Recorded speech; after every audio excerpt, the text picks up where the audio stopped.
أعوذ بالله من الشيطان الرجيم بسم الله الرحمن الرحيم إن ناشئة الليل هي أشد وطئا وأقوم قيلا إن لك في النهار سبحا طويلا واذكر اسم ربك وتبتل إليه تبتيلا رب المشرق والمغرب لا إله إلا هو فاتخذه وكيلا واصبر على ما يقولون واهجرهم هجرا جميلا وذرني والمكذبين أولي النعمة ومهلهم قليلا یقیناً رات کو اٹھنا یہ نفس کو کچلنے والا ہے اور بات کو سیدھی نکالنے والا ہے۔ یقیناً آپ کے لیے دن کے اندر لمبی مشغولی ہے اور آپ اپنے پروردگار کو یاد کیجئے اور مخلوق سے کٹ کر اسی کی طرف یکسو ہو جائیے جو مشرق اور مغرب کا رب ہے، نہیں ہے کوئی معبود مگر وہی، بس آپ اسی کو اپنا کارساز بنا لیجئے اور صبر کیجئے ان باتوں پر، ان چیزوں پر کہ جس کو وہ کہہ رہے ہیں، اور آپ ان کو اچھے انداز سے چھوڑ دیجئے، اور آپ مجھ کو اور جھٹلانے والوں کو جو نعمتوں والے ہیں ان کو چھوڑ دیجئے اور تھوڑی سی ان کو مہلت دے دیجئے۔ اللہ رب العالمین نے ان آیات کے اندر ذکر فرمایا ہے کہ ناشئتن کا معنی ہے رات میں اٹھنا، تو رات میں اٹھنا اور رات کی نماز اس پر بھی اطلاق ہوتا ہے، لہذا یہ تہجد کے بارے میں خاص طور پر ذکر فرمایا گیا ہے، اور تہجد کی نماز اس کے فضائل بھی بے شمار ہے، اور یہ تہجد کی نماز کا وقت کب سے ہے؟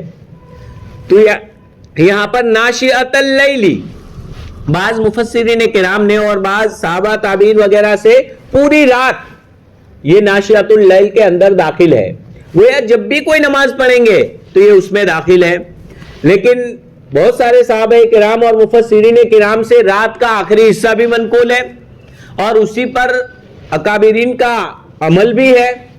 تو اس اعتبار سے خلاصہ تفسیر یہ ہے کہ رات کے آخری حصے میں اٹھ کر تہجد کی نماز پڑھنا یہ افضل اور بہتر ہے، لیکن اگر کوئی آدمی نہیں اٹھ سکتا تو کم از کم عشاء کی نماز کے بعد 4 رکعت 6 رکعت 8 رکعت جتنی اللہ تعالیٰ توفیق دے تہجد کی نیت سے پڑھ لے، اور پھر دوبارہ اٹھنے کی نیت رکھے، اگر نہیں اٹھ سکا تو یہی انشاءاللہ اللہ تعالیٰ اس کو تہجد کے حکم میں رکھ دیں گے۔ سب سے افضل اور بہتر وقت تو وہی ہے کہ رات کو سو جاوے، سو کر اٹھے، ناشئتن کے معنی سو کے، ماں عائشہ صدیقہ رضی اللہ تعالیٰ عنہ نے بھی یہی تفسیر فرمائی ہے کہ سو کر اٹھنے کے بعد، لہذا رات کا آخری حصہ برکتوں والا بھی ہے، رات کا آخری حصہ یہ ہر اعتبار سے فضائل والا ہے، اور دعاؤں کے قبولیت کے لیے بھی رات کا آخری حصہ وہ روایتوں میں بھی منقول ہے، لہذا آخری حصہ بڑا فضیلت والا ہے اور اس حصے میں ہی تہجد پڑھنا چاہیے۔ لیکن اگر کسی نے عشاء کے بعد بھی اس نیت سے پڑھ لی تو بھی گنجائش نکلے گی۔ ان آیات کے ذریعے کہ کوئی اٹھ ہی نہیں سکتا ہے تو بالکل جاوے اس کے مقابلے میں اس پر بھی عمل کر لے اور عشاء کے بعد کچھ نہ کچھ رکعتیں تہجد کی نیت سے پڑھ لے تو یہ ناشئۃ اللیل کے اندر داخل ہو جائے گا، لیکن اصل وقت تو جو بہتر اور مستحب وقت ہے وہ تو آخری حصہ ہے رات کا۔ تو یہ اس کا بہت سارے فوائد میں نے گزشتہ تفسیر میں ذکر کیے تھے، آج ایک بہت بڑا فائدہ، وطئن، اشد وطئن، وطئن کے 2 معانی ہے لغت کے اعتبار سے، عربی لفظ ہے، اس کا ایک تو معنی ہے موافق ہونا، یعنی گویا رات میں جب انسان سو کر اٹھتا ہے اور اٹھ کر اپنے پروردگار کے سامنے کھڑا ہوتا ہے تو اس کا پورا بدن ایک سکون میں ہوتا ہے. گویا زبان، کان، آنکھیں، دل، دماغ سب موافق ہوتا ہے. دن کے اندر تو دل دھڑکتا ہے دکانوں کے حساب میں یا کاروبار کے اندر، اور ادھر زبان سے قرآن شریف پڑھ رہا ہے، نام لے رہا ہے، لیکن سب گڑمڑ.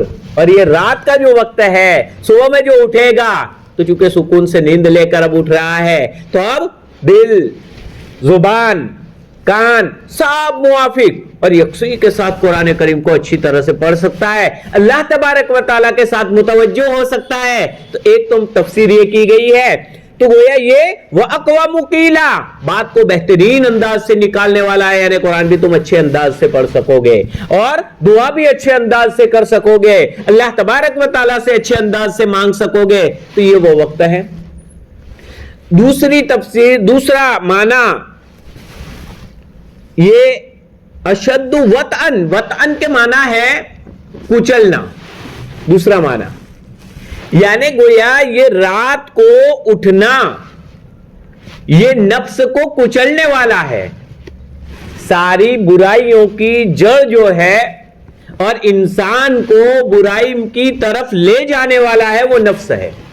اس لیے اس نے شیطان کو بھی گمراہ کیا. شیطان کو گمراہ کرنے کے لیے کوئی شیطان نہیں آیا تھا. ہمارے دلوں میں وسوسہ ڈالنے کے لیے تو شیطان موجود ہے. دو دشمن ہیں، لیکن شیطان کو گمراہ کرنے والا خود اس کا نفس تھا. تو یہ نفس کو کچلنے والا ہے. نفس تین طرح کا ہوتا ہے، قرآن نے بیان فرمایا. پہلی قسم جو سب سے زیادہ گئی گزرا نفس، ان النفس لامارۃ بالسوء، وہ نفس جو برائی کا ہی عادی ہو گیا ہو. دین کی بات، ارے یار کون جاوے. قرآن پڑھنا، ارے یار کون پڑھے، سستی آتی ہے. نماز کون جاوے. اور فلم دیکھنا ہے، چلو. گناہ کا کام ہے، چلو. عیاشی کا کام ہے، چلو. تو ہر ایک میں چلو چلو. یہ سب سے بدترین نفس ہے جس کو قرآن نے فرمایا ان النفس لامارۃ بالسوء، کہ نفس یقیناً برائی کی طرف مائل ہے، برائی کا حکم دینے والا ہے، برائی میں مبتلا کرنے والا ہے. لیکن جب تہجد میں اٹھا جاتا ہے، اس نفس کو کچلا جاتا ہے، رگڑا جاتا ہے، اس پر محنت کی جاتی ہے، اللہ والوں کی صحبت میں رہا جاتا ہے، اللہ والوں سے تعلق کر کے نفس کو درست کرنے کی محنت کی جاتی ہے، تو پھر اس نفس میں تبدیلی آتی ہے اور وہ نفس بن جاتا ہے لوامہ، جس کو قرآن نے ہی ذکر فرمایا کہ یہ نفس لوامہ. لوامہ کے لفظ سے ذکر فرمایا. لوامہ کا معنی ہے ملامت کرنے والا، یعنی گناہ تو کروا دیتا لیکن گناہ کرنے کا، یار یہ غلط کیا، اللہ کی نافرمانی نہیں کرنی تھی، میں نے نماز کو چھوڑ دیا، غلط کیا، میں نے جماعت کو چھوڑ دیا، غلط کیا، میں نے دین کے کام کو چھوڑ دیا، غلط کیا. غلط ہو جاتی ہے، گناہ تو ہوگا، لیکن یہ میں نے گناہ کر دیا، فلم دیکھ لیا، غلط کر لیا، میں نے بد نظری کر لی، غلط کر لیا. تو کوئی بھی گناہ کرنے کے بعد دل میں ملامت ہونا، یہ نفس میں سمجھو کچھ نہ کچھ سدھار آیا ہے. تو یہ دوسرے درجے کا نفس ہوا. اور تیسرے درجے کا پھر جب اور محنت کی جاتی ہے، تہجد میں اٹھا جاتا ہے اور اس کو درست کرنے کا آگے بھی طریقہ بتلایا ہے، اس طریقے کے مطابق انسان لگتا ہے، تو جب نفس بن جاتا ہے تو وہ مطمئنہ بن جاتا ہے، یعنی اللہ تعالیٰ کی طرف مائل ہو جاتا ہے. اب اس کی خالی نگرانی کرنی پڑتی ہے کہ کہیں پھسل نہ جائے، باقی صحیح راستے پر چلنے لگتا ہے، وہ عادی بن جاتا ہے. دین کے لیے مشقتوں کے برداشت کرنے کا عادی بن جاتا ہے، جس کو اللہ تبارک و تعالیٰ نے قرآن کریم میں تعبیر فرمایا یا ایتھا النفس المطمئنہ، اے نفس مطمئنہ، اے اطمینان والے نفس، ارجعی الی ربک راضیۃ مرضیہ، تو اپنے رب کی طرف لوٹ جا اس حال میں کہ تیرا رب تجھ سے راضی ہے اور تو اپنے رب سے راضی ہے. موت آئے گی اس حالت میں آئے گی.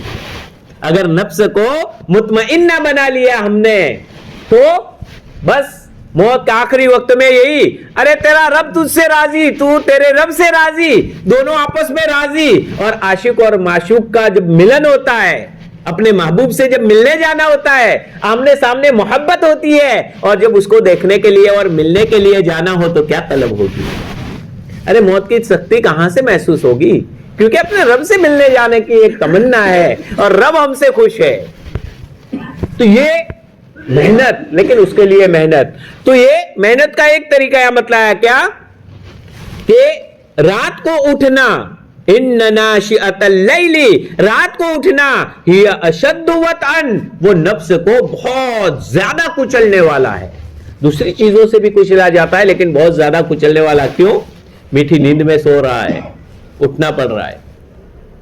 قریب میں شادی شدہ بیوی سوئی ہوئی ہے، اس سے دور ہونا پڑ رہا ہے. نرم نرم بستر ہے، الگ ہونا پڑ رہا ہے. ٹھنڈی کا موسم ہے، وضو کرنا پڑ رہا ہے. تو اب یہ بہت بھاری پڑتا ہے لیکن اس کے باوجود اٹھتا ہے، میرے رب سے ملنا، بس میرے رب سے تعلق کرنا ہے. یہ نفس کو اچھی طرح سے کچل دے گا اور نفس کو صحیح معنی میں صحیح مطمئنہ کی طرف لے جائے گا اور نفس کو سوار دے گا.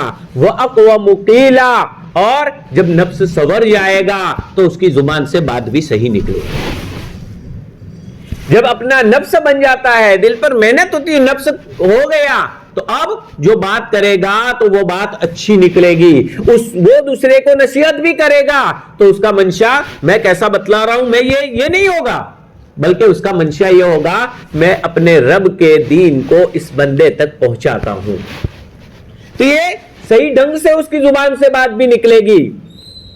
تو یہ وَأَقْوَمُ قِيلًا، تو یہ اللہ کے نبی صلی اللہ علیہ وسلم کو حکم دیا جا رہا ہے. اللہ کے نبی صلی اللہ علیہ وسلم ہر وقت دین میں لگے رہنے والے، ہر کافروں میں گالیاں کھانے والے، پتھر کھانے والے، لہو لہان ہونے والے، پھر بھی دعوت کا کام کرنے والے. ان کو کہ رات میں کھڑے ہو جائیے، رات میں اپنے نفس کو کچلیے. کیوں؟ ان لک فی النہار سبحا طویلا، یقیناً آپ کے لیے دن میں تو بڑی مشغولی ہے، دعوتیں دینا ہے، گھریلو کام کاج بھی ہے، اپنی ضروریات بھی، بیوی بچوں کی ذمہ داری، کمانا، یہ سب نفقہ، وہ ساری ذمہ داریاں سنبھالنی ہے. تو وہ اللہ کے نبی صلی اللہ علیہ وسلم کے لیے دعوت کا کام، دعوت دینا گھر گھر جا کر، اور اسلام کی ترقی کے لیے کوشش کرنا، تو یہ سب کام. اس سے مفسرین کرام نے لکھا ہے کہ اس سے معلوم ہوتا ہے کہ چاہے دعوت و تبلیغ کا کام کرنے والے ہو، یا چاہے تو مدارس میں پڑھانے والے ہو، یا چاہے مکاتب کا یا کسی بھی لائن سے دین کا کام کرنے والے ہو، ان کو رات میں اٹھ کر اپنے مولا کی عبادت کے لیے کچھ مخصوص وقت تو نکالنا ہی پڑے گا. اللہ کے نبی صلی اللہ علیہ وسلم سے بڑا داعی کون؟ لیکن آپ کو فرمایا جا رہا ہے کہ آپ اٹھیے اور اٹھ کر وقت نکالیے. تو یہ ان لک فی النہار سبحا طویلا، کہ آپ کے لیے دن میں تو بہت زیادہ مشغولی ہے. اب کیا کرنا ہے؟ وَاذْكُرِ اسْمَ رَبِّكَ وَتَبَتَّلْ إِلَيْهِ تَبْتِيلًا، اور اپنے پروردگار کو یاد کیجئے، اس کا ذکر کیجئے. کتنا دل میں خدا کو بسانا ہے. وَتَبَتَّلْ إِلَيْهِ تَبْتِيلًا، کہ تمام مخلوق سے کٹ جاؤ. تبتل اس کے معنی ہے کٹ جانا، علیحدہ ہو جانا. پوری مخلوق سے کٹ جاؤ اور کٹ کر اسی کی طرف یکسو، بس میں اور میرا خدا. اور یہ سب کب ہوگا؟ تہجد میں اٹھیں گے تو اس وقت میں یہ ساری توفیق ہوگی اور خدا تعالیٰ کی طرف متوجہ انسان ہو سکے گا. تو یہ ساری مخلوق سے کٹ جاؤ اور کٹ کر اسی کی طرف خالص متوجہ ہو جاؤ. وَتَبَتَّلْ إِلَيْهِ تَبْتِيلًا، اسی کی طرف یکسو ہو جاؤ، متوجہ ہو جاؤ اللہ تبارک و تعالیٰ کی طرف. تو یہ دیکھیے دو چیزیں ذکر فرمائی. وَاذْكُرِ اسْمَ رَبِّكَ، اپنے پروردگار کو یاد کیجئے. ایک تو ہے زبان سے ذکر کرنا، ہر وقت ذکر کرنا، اور ظاہری بات ہے نبی کریم صلی اللہ علیہ وسلم اللہ تعالیٰ کو ذکر نہ کرتے ہو، اللہ تعالیٰ کو یاد نہ کرتے ہو، یہ تو ہو ہی نہیں سکتا. اور یہاں حکم دیا جا رہا ہے کہ اس کو اللہ کے نبی صلی اللہ علیہ وسلم کو وَاذْكُرِ اسْمَ رَبَّكَ وَاذْكُرِ اسْمَ رَبِّكَ، آپ اپنے پروردگار کے نام کو ذکر کیجئے. معلوم ہوا کہ یہاں پر خالی ذکر کرنا نہیں، کثرت سے ذکر کرنا مراد ہے. یعنی اپنے پروردگار کا ذکر کثرت سے کیجئے. ذکر کے الگ الگ طریقے ہیں. ایک تو زبان سے جو ذکر کیا جاتا ہے, ذکر کی مجالس لگتی ہے, وہ بھی ذکر ہے. اسی طرح سے ذکر قلبی بھی ہوتا ہے, دل سے ذکر کرنا, ہر دم اللہ تعالیٰ کو یاد رکھنا. اور اسی طرح سے اللہ تعالیٰ کی مخلوق میں, پیدائش میں غور و فکر کر کے اللہ تعالیٰ کی قدرت کے بارے میں سوچنا. اتنی ساری مخلوق اور یہ سب پیدا کرنے والا خدا کتنا طاقتور ہوگا, کتنا بڑا ہوگا وہ خدا, کتنا طاقتور ہوگا میرا خدا, کیسا ہوگا وہ خدا. تو اس کی قدرت کے بارے میں, اس کی طاقت کے بارے میں غور کرنا, مخلوق میں غور کر کے اس خدا کی قدرت کو سوچنا, یہ بہت ہی بڑی چیز ہے. چھوٹی چھوٹی مخلوق, اس چھوٹی چھوٹی مخلوق کی چھوٹی چھوٹی آنکھیں, اندر کا سارا ہضم کا سسٹم جو انسان کے اندر رکھا ہے, آنت وغیرہ, اتنی چھوٹی سی چونٹی میں کیسا ہضم کا سسٹم رکھا ہوگا اللہ تبارک و تعالیٰ نے, اتنا چھوٹا کیسے بنایا ہوگا, اور وہ بھی جاندار اور جان کے ساتھ چل رہا ہے. تو اس میں وہ خدا کیسا ہوگا یہ بنانے والا, اور کتنی طرح کی مخلوقات بنائی ہے, بلکہ چونٹیوں میں ہی کئی قسمیں, ہر مخلوق میں کئی قسمیں, پرندوں میں کئی قسمیں, جانوروں میں کئی قسمیں. ارے انسانوں کی شکلیں تو دیکھ لو, آدم علیہ السلام سے لے کے اب تک کی کتنی شکلیں, سب الگ الگ. کیسا ہوگا وہ خدا, ذرا خدا کی قدرت تو ارے اس طرح سوچے, خدا کا تعلق نصیب ہوگا, خدا کی محبت نصیب ہوگی. ارے خدا کی محبت میں رچ پچ جاؤ گے بالکل. اس کو سوچنا چاہیے اس انداز سے. ہم کانکریا وغیرہ اور یہ سب جو ہے ایک عیش کے لیے دیکھتے ہیں, شو کے لیے دیکھتے ہیں. ارے بھائی وہاں بھی تو قدرت خدا کی دیکھو, تو کبھی دیکھنا ہے تو خدا کی قدرت کو یاد کرو کہ کس انداز سے میرے رب نے اس کو بنایا ہے. شیر کو اتنا طاقتور کہ کھا جائے, اتنی طاقتور بنانے والا وہ خدا کتنا طاقتور ہوگا. تو یہ خدا کی قدرت, یہ بھی ایک ذکر ہے. گویا اللہ تبارک و تعالیٰ کو ہر دم اپنے دل میں بسا کر رکھنا, میرا رب مجھے دیکھ رہا ہے, اور اپنی توجہ خدا تعالیٰ کی طرف رکھنا. یہ اور وہ کیسے حاصل ہوگا, جب مخلوق سے تعلق رکھو, آنا جانا وغیرہ سب کچھ, اس سے منائی نہیں ہے. لا رہبانیت فی الاسلام, اسلام میں کوئی رہبانیت نہیں ہے, یعنی شادی وادی نہ کرو نے خالی بس اللہ اللہ کرو, اس کا اسلام میں حکم نہیں ہے. شادی بھی کرو, سب کچھ کرو, لیکن تمہارے دل کا میلان صرف اور صرف اللہ تبارک و تعالیٰ کی طرف ہونا چاہیے. مخلوق کی طرف تمہارا دل متوجہ نہیں ہونا چاہیے. اور وہ کب پتا چلے گا, جب ایک طرف بچے کہہ رہے ہیں ابا یہ کرو, ایک طرف بیوی کہہ رہی ہے یہ کرو, اور ایک طرف خدا کا حکم ہے کہ یہ جائز نہیں ہے, تو اس وقت سب کی چھوڑ کر خدا کی مانے. یہ خدائی حکم کو پورا کرنا, اسی کی طرف متوجہ رہنا, سب سے کٹ جاوے تو اس وقت رب کا حکم سب سے آگے رہے. تو یہ وَذْكُرِ اسْمَ رَبَّكَ وَذْكُرِ اسْمَ رَبِّكَ وَتَبَتَّلْ إِلَيْهِ تَبْتِيلًا, اور اسی کی طرف کٹ جائیے اور یکسو ہو جائیے, تو اللہ تبارک و تعالیٰ کی طرف کٹ کر رات کو اٹھیں گے, اس کی طرف متوجہ کوئی نہیں ہوگا, میں اور میرا خدا. اور اسی لیے تہجد کی نماز کے بارے میں یہ آتا ہے بھائی یہ نمازوں کو جتنا گھر میں اکیلے میں پڑھو گے اتنا زیادہ اچھا ہے.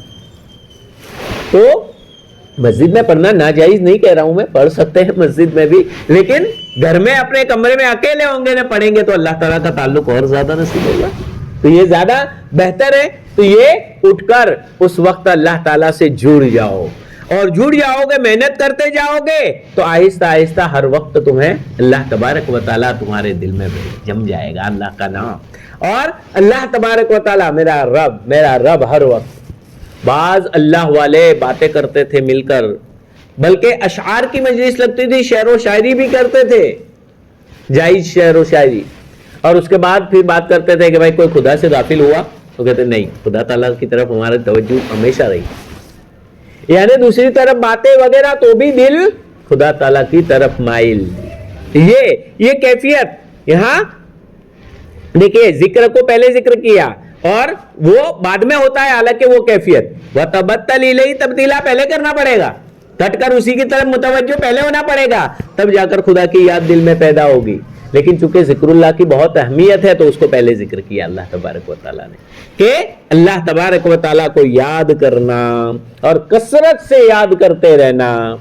ارے کیسا خدا وہ خدا کون ہے؟ رب المشرق والمغرب، مشرق کا بھی رب مغرب کا بھی رب، یعنی جہاں سے سورج نکلتا ہے اور روشن کرتا ہے اس تمام کا بھی وہ رب، والمغرب جہاں سورج غروب ہوتا ہے اس علاقے کا بھی وہ رب، یعنی ان کو بھی تربیت کرنے والا، ان کو بھی بڑا کرنے والا، پیدا کرنے والا، اس کا بھی مالک۔